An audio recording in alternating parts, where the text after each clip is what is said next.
So ఇప్పుడు మనము master bedroom wardrobes గురించి మాట్లాడుతున్నాం.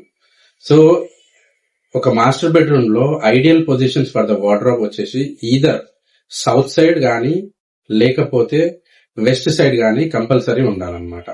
So either of the position ఏదైనా గానీ ఉండొచ్చు, కానీ ఆ 45 యాంగిల్ ఏదైతే కార్నర్ ఉంటుందో, సౌత్ వెస్ట్ కార్నర్ ఉంటుందో, ఆ కార్నర్ అనేది కంపల్సరీ యూజ్ చేయాలి. ఎందుకంటే మనం దాన్ని కుబేర స్థానం అనేది అంటాం అనమాట. సో డబ్బులు పెట్టుకునే పొజిషన్ గానీ ఏదైనా ఉంటే మాత్రం ఆ కుబేర స్థానం పొజిషన్ పెట్టుకుంటే మనకు అదొక ఐడియల్ పొజిషన్ అన్నమాట. సో ఇప్పుడు మనము కాట్స్ గురించి మాట్లాడుకున్నాం.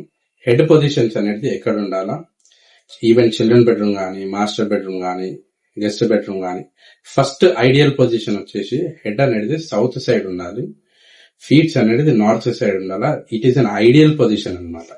సో నెక్స్ట్ వచ్చేసి ఏంటంటే హెడ్ అనేది ఈస్ట్ సైడ్ ఉండి వెస్ట్ సైడ్ అనేది మన ఫీట్స్ అనేది ఉండొచ్చు. నార్త్ సైడ్ మాత్రం ఖచ్చితంగా ఉండొద్దు. సో హెడ్ పొజిషన్స్ అనేది యాక్చువల్ గా ఎందుకు నార్త్ సైడ్ ఉండొద్దు అని అంటే ఇది ఒక సైంటిఫిక్ రీజన్ అన్నమాట. మనకేందంటే యూజువల్ గా మనకు ఈ మ్యాగ్నెటిక్ ఫీల్డ్ అనేది మన అర్త్ అనేది నార్త్ నుంచి సౌత్ కు ఉంటుంది అనమాట. సో బేసిక్ గా ఏంటంటే ఒకవేళ హెడ్ పొజిషన్ అనేది నార్త్ సైడ్ ఉందనుకోండి, మనకు మ్యాగ్నెటిక్ రిపల్షన్ అనేది జరుగుతుంది అనమాట. సో దీని వల్ల ఏంటంటే మనకు హెల్త్ ఇష్యూస్ రావడం గానీ, డిస్టర్బ్ స్లీప్స్ అనేది ఉండడం గానీ, అందుకనే north side it's not at all preferable for the bed head position అన్నమాట. సో ఈ వీడియో మీకు నచ్చినట్లయితే మన ఛానల్ ని సబ్స్క్రైబ్ చేసుకోండి. మీకేమైనా డౌట్స్ ఉంటే కామెంట్ రూపంలో కామెంట్ తెలపండి. మనం నెక్స్ట్ వీడియోస్ లో ఆ వీడియోస్ గురించి మనం ప్లాన్ చేద్దాం.